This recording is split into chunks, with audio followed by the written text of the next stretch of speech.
gathered in the upper room, all praying in His name. Baptized with the Holy Ghost, and power for service came. Now what He did for them that day, He'll do for you the same.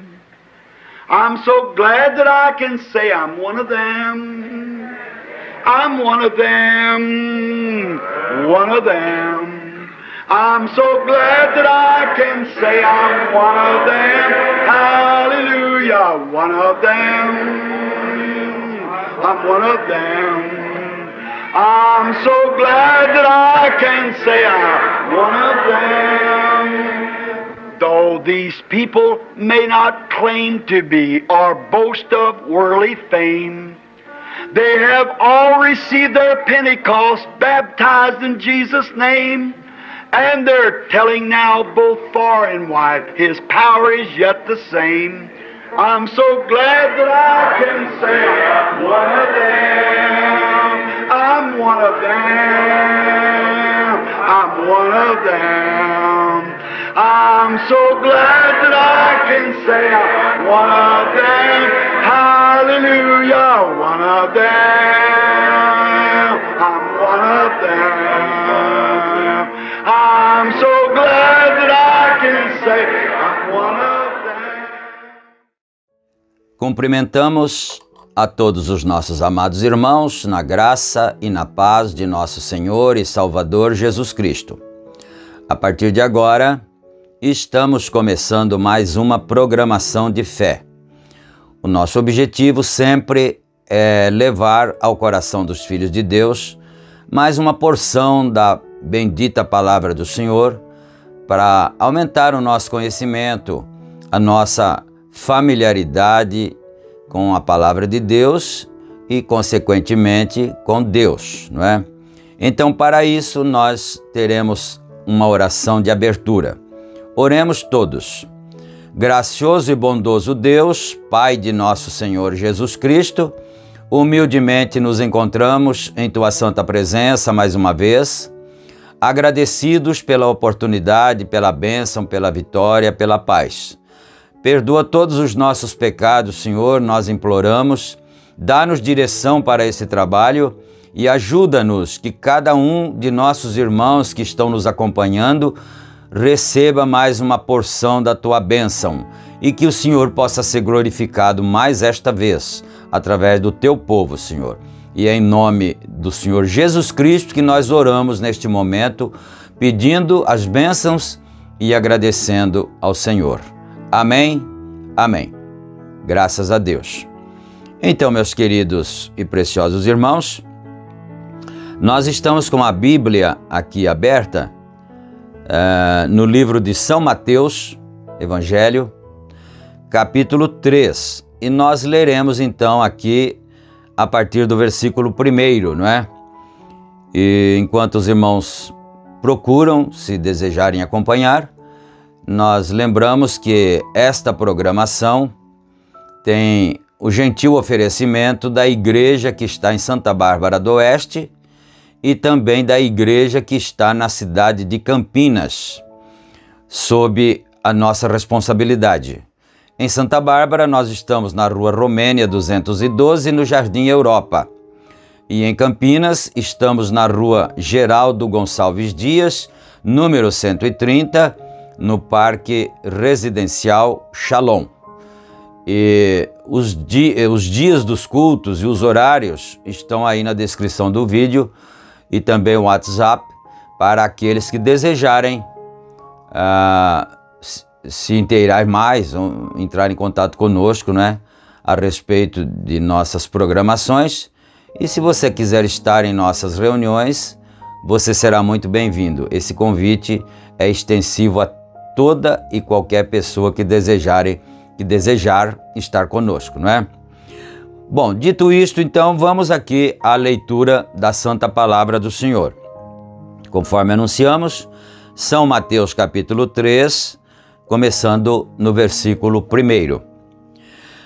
E naqueles dias apareceu João Batista pregando no deserto da Judéia e dizendo: arrependei-vos, porque é chegado o reino dos céus.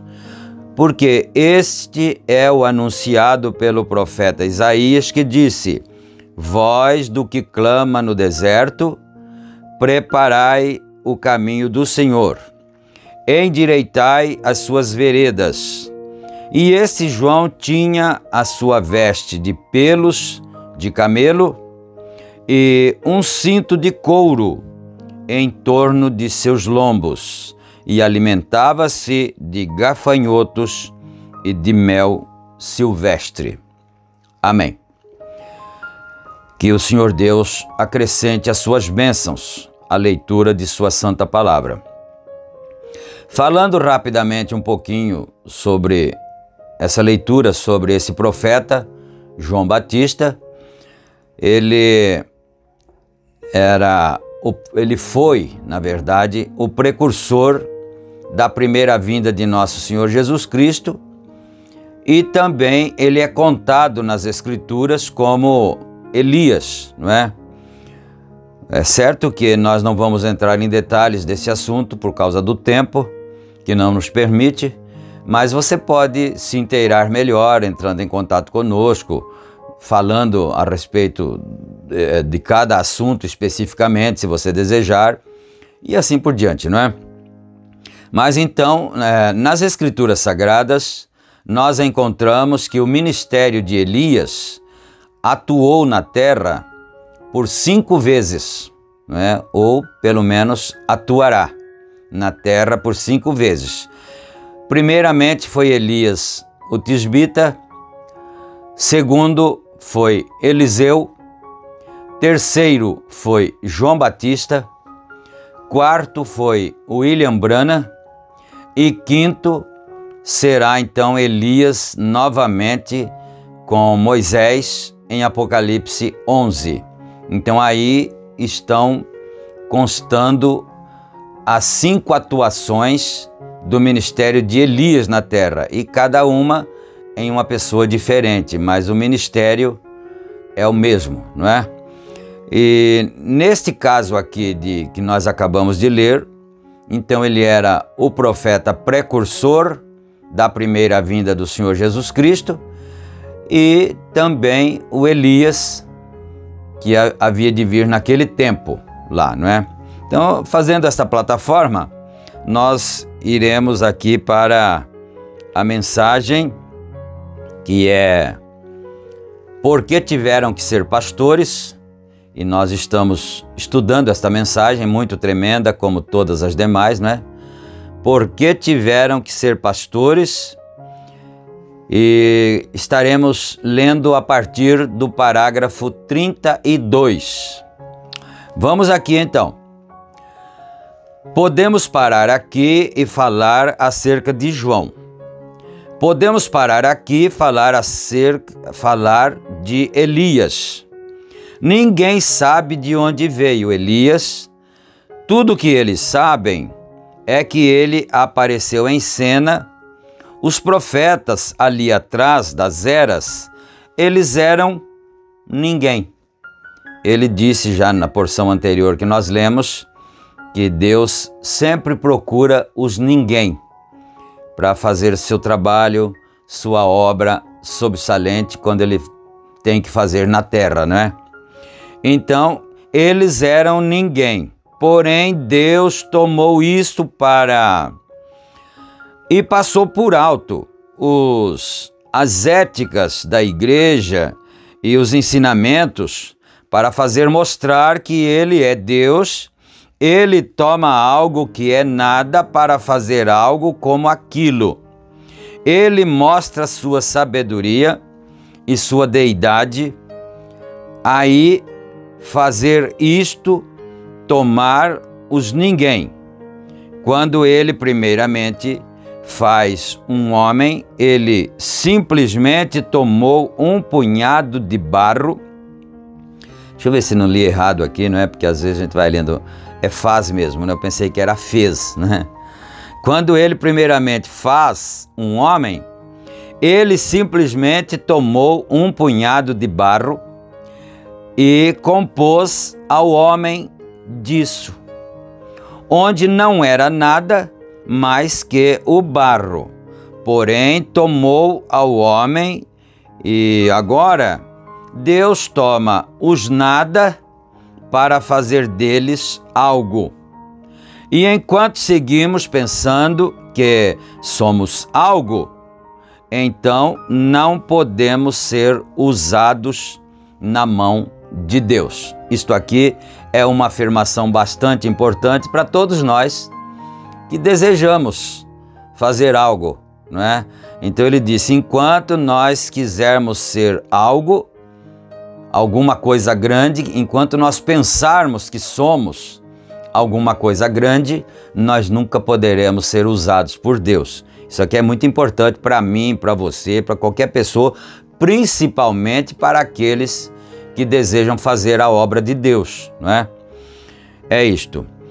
Temos que esquecer-nos de tudo o que temos conhecido ou aprendido, como o grande São Paulo. Ele disse que teve que esquecer-se de tudo que havia aprendido para que assim pudesse conhecer a Cristo.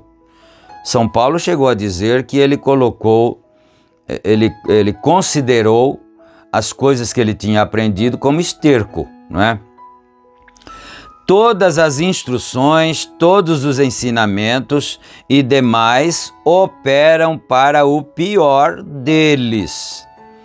Finalmente negaram a ele toda a instrução que eles haviam tido, porque ele, para crer nele, se tornou e o fez o mais criticado inimigo.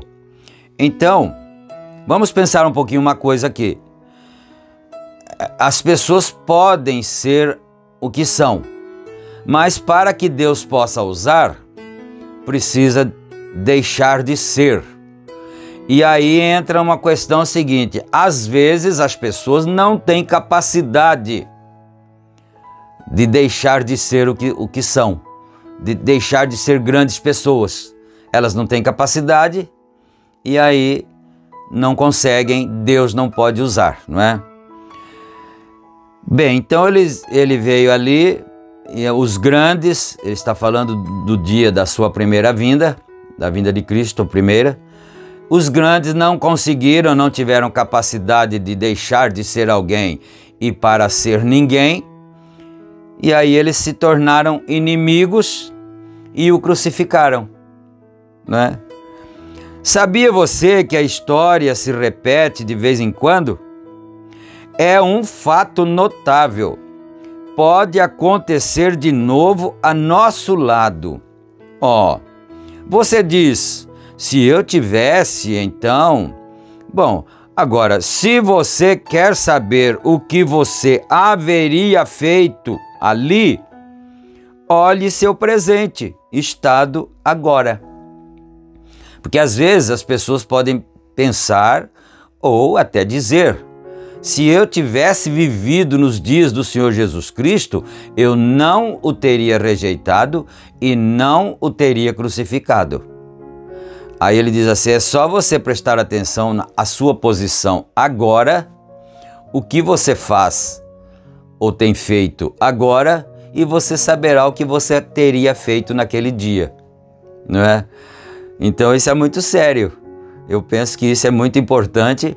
Eu disse que é uma pequena porção para ensinar as pessoas a se familiarizarem mais com Deus, mais com a sua palavra, mais com as maneiras de Deus, não é? Bem, e você pode ver que é o que você haveria feito ali, então, porque certamente é revelado. Então, é só prestar atenção na nossa posição agora, em nossas atitudes agora, e nós, obviamente, saberemos que atitude teríamos tomado nos dias de Elias, que atitude teríamos tomado nos dias de João Batista, que atitude teríamos tomado nos dias do Senhor Jesus Cristo, e assim por diante. Treinados para crerem em sua palavra. E então, quando sua palavra foi vindicada ante seus próprios olhos, eles negaram a palavra que foi feita vindicação.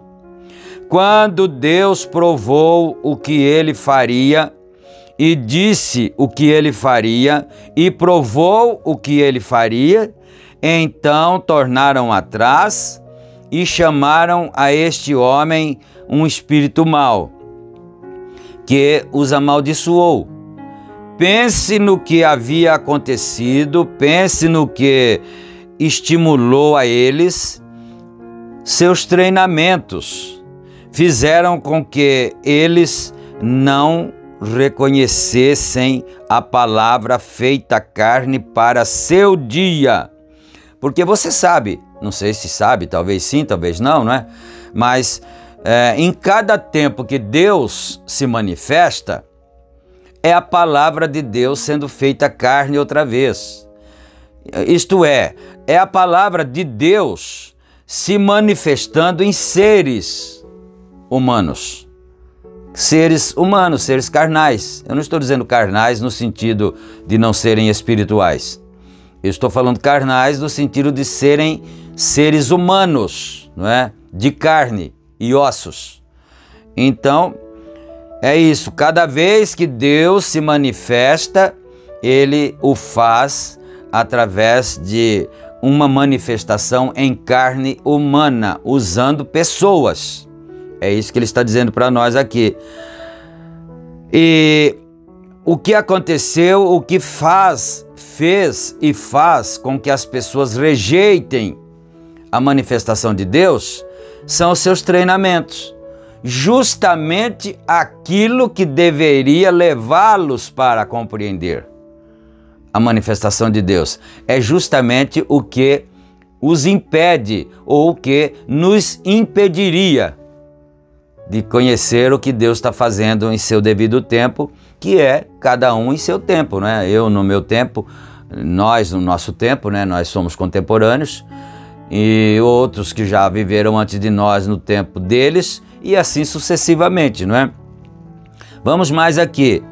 É o treinamento que tinham em suas escolas, como digo, com os melhores dos mestres. E você diz, bom, nós não faríamos isto hoje.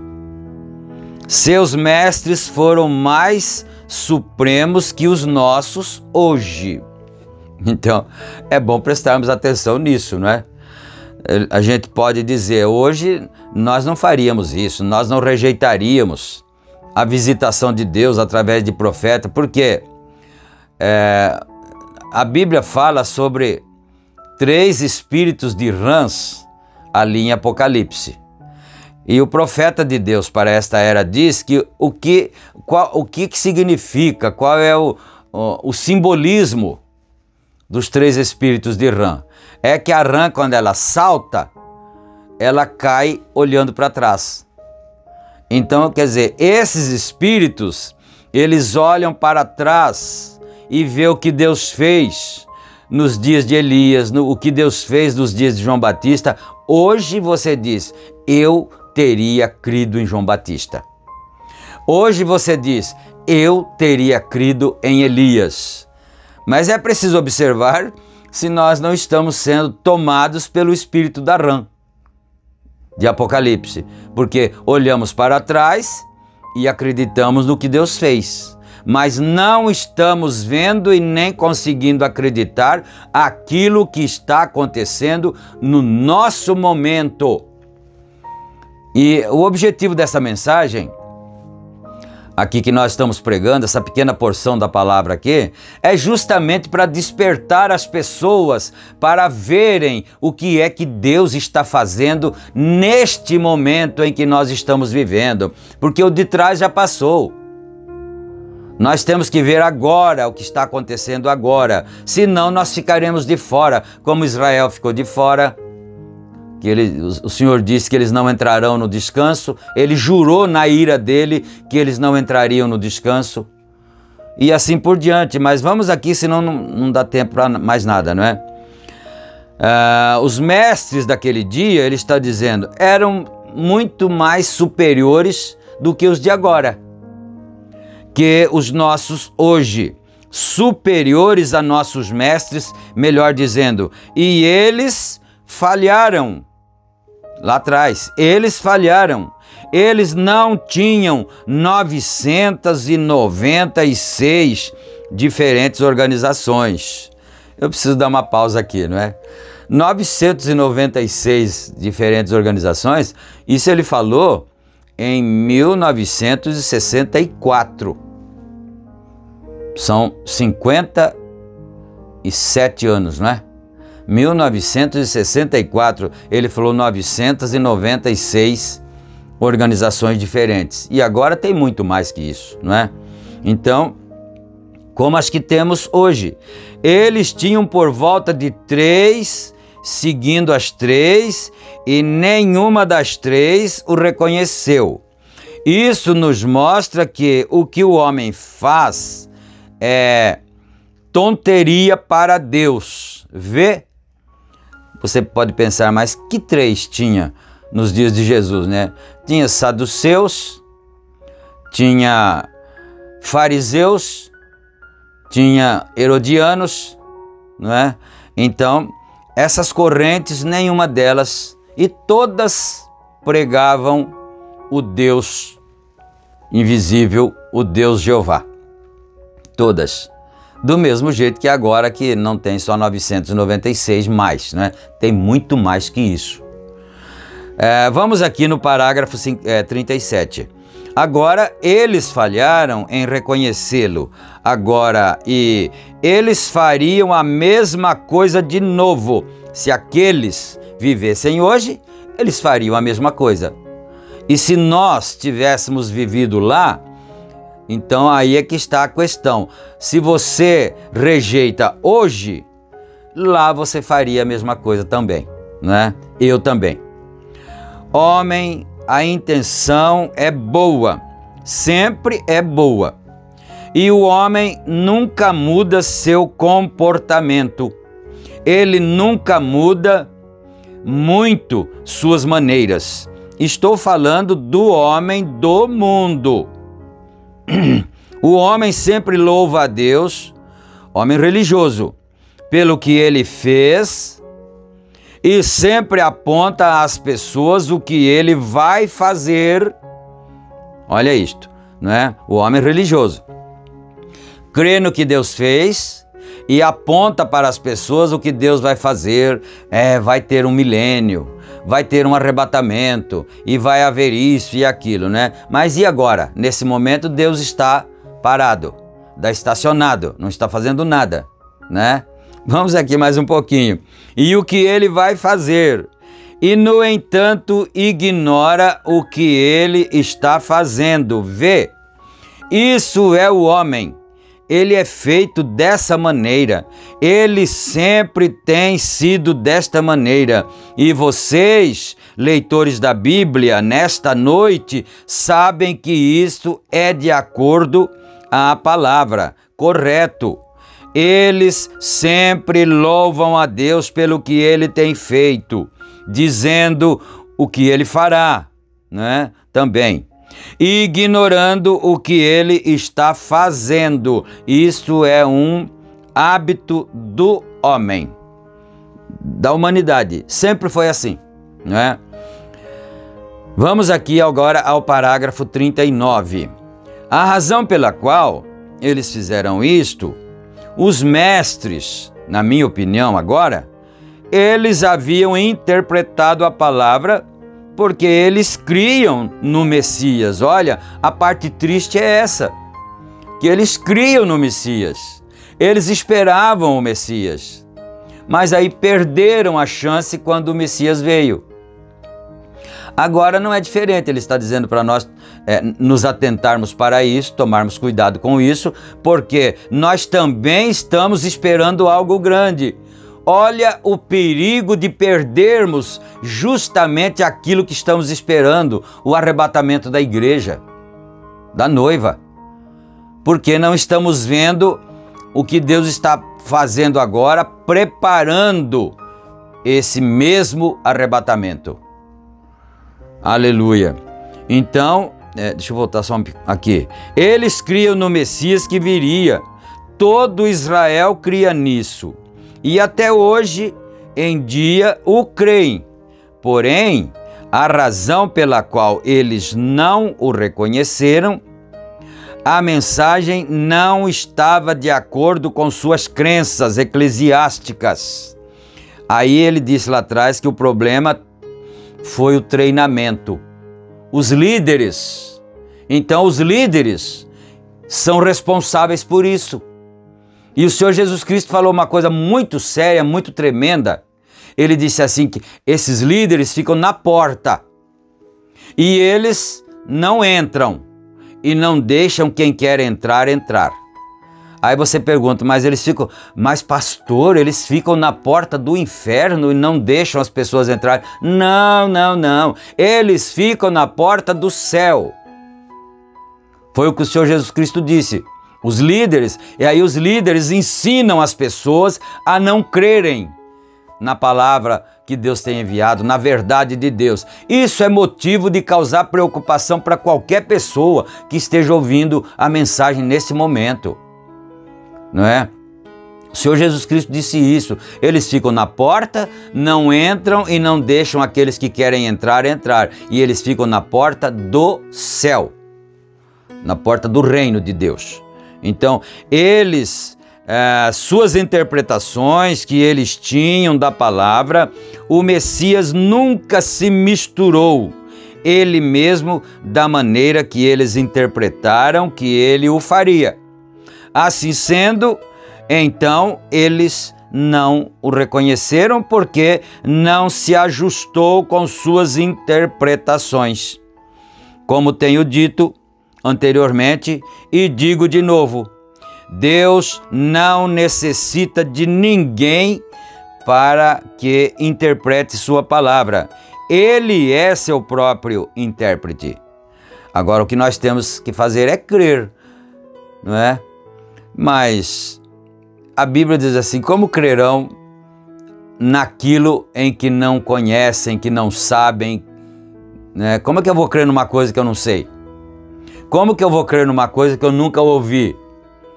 Foi São Paulo que disse isso, não é? E ele disse assim, então, é por isso que tem que haver quem pregue, é por isso que eu estou aqui, pregando, falando a todos, para que as pessoas possam crer naquilo que estão ouvindo. Se você é uma pessoa predestinada, eleita para o arrebatamento, a tua própria eleição vai te conduzir a isso, a você acreditar, você ouvir isto. A tua própria eleição vai fazer isso.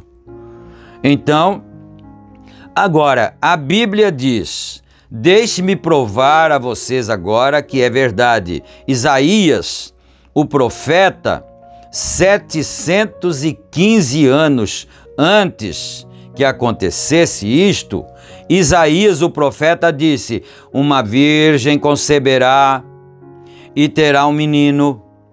Não há dúvida que todo mundo nesse tempo pensava que suas filhas haveriam de ser essa mulher, porque Isaías o disse. Porém, vê você, foi 700 anos depois. Porém, quando Deus não necessitava de ninguém que interpretasse sua palavra, quando ele o faria ou como o faria, ele disse que ia fazer e o fez. Então ele está dizendo aqui que quando Isaías profetizou 715 anos antes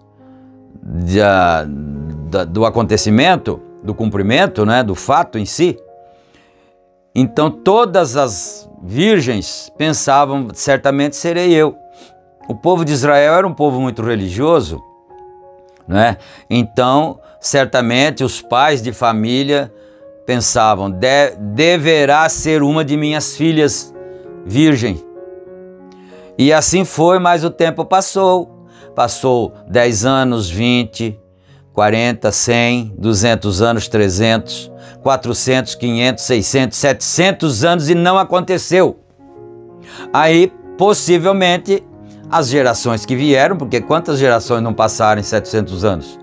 não é? As gerações que vieram haviam se esquecido daquilo. Do mesmo jeitinho que acontece agora e sempre foi assim. Esquece-se daquilo que Deus disse, não é? E aí chegou a hora de Deus cumprir o seu prometido. Glória a Deus, não é? 41.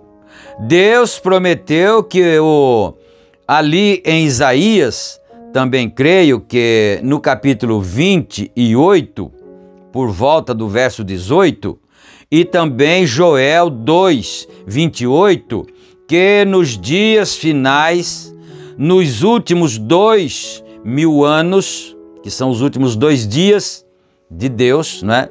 Nos últimos 2000 anos, Ele derramaria do seu Espírito sobre toda a carne. Ele disse: vossos filhos e filhas profetizarão, vossos jovens terão visões, vossos velhos terão sonhos, e as coisas que ele faria, Isaías disse, com lábios gaguejantes e em outras línguas falarei a este povo. E esse é o descanso, porém eles não criam, eles menearam a cabeça e se distanciaram dele. Ele disse: todas as mesas de Deus se tornariam cheias de vômito e não haveria nada limpo. E se não é esse o quadro, Jerusalém e a igreja daquele dia, na vinda do Messias, e o mesmo quadro de hoje, aleluia, em dia, está somente se repetindo. Que pena! Essa é a parte triste da história. Esperando, e quando aconteceu, passou por alto. Eu estou já aos 30 minutos ali, né? Passado um pouquinho já, mas eu queria fazer uma breve comparação. Nós morávamos a meio quarteirão do ponto de ônibus e eu ia para a cidade, para o centro da cidade, de ônibus, então meio quarteirão, e era uma subida e dava para ouvir o barulho do motor do ônibus quando ele estava subindo, meio devagar, né? Então eu saía correndo, ia para o ponto e pegava o ônibus. E me fala para mim, se você tiver uma ideia, quantas vezes eu não perdi o ônibus morando meio quarteirão? Por quê? Porque eu esperava, não, ainda não é hora, ainda não está vindo, ele não está vindo aí, não é ele, é outra condução, e eu me enganava. Não é? Agora, quando você vai viajar de avião, você tem que estar lá 1 hora antes para fazer o check-in e tudo, 60 minutos, não tem esse negócio de chegar em cima da hora não é? Então a vinda do Senhor Jesus Cristo é parecida com isso ainda, e muito mais, é claro. Se estamos aguardando a vinda do Senhor Jesus Cristo, então fiquemos atentos, prestemos atenção nos precedentes, nos sinais que acontecem, que a Bíblia disse que aconteceria antes. Não está escrito: eis que vos enviarei o profeta Elias, antes que venha o dia grande e terrível do Senhor? Está escrito na Bíblia de todo mundo. Então não percamos a condução como acontecia comigo lá, por negligência. Que Deus nos ajude, em nome do Senhor Jesus Cristo. Vamos orar. Senhor Deus Pai amado, agradecemos ao Senhor pelo privilégio de estarmos mais uma vez nos alimentando da Tua Santa Palavra, Senhor. E a palavra corrige tanto quem fala como quem ouve. Nós estamos sendo advertidos cada dia pela própria palavra que nós pregamos.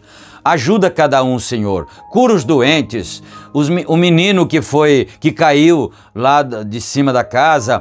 Ó Deus, seu Pai, abençoa, cura, toma conta, usa de misericórdia, porque o Senhor é o Deus da misericórdia, o Deus da graça, da compaixão. No nome santo do Senhor Jesus Cristo, nós pedimos estas bênçãos e te agradecemos humildemente, agora e para todo sempre. Amém.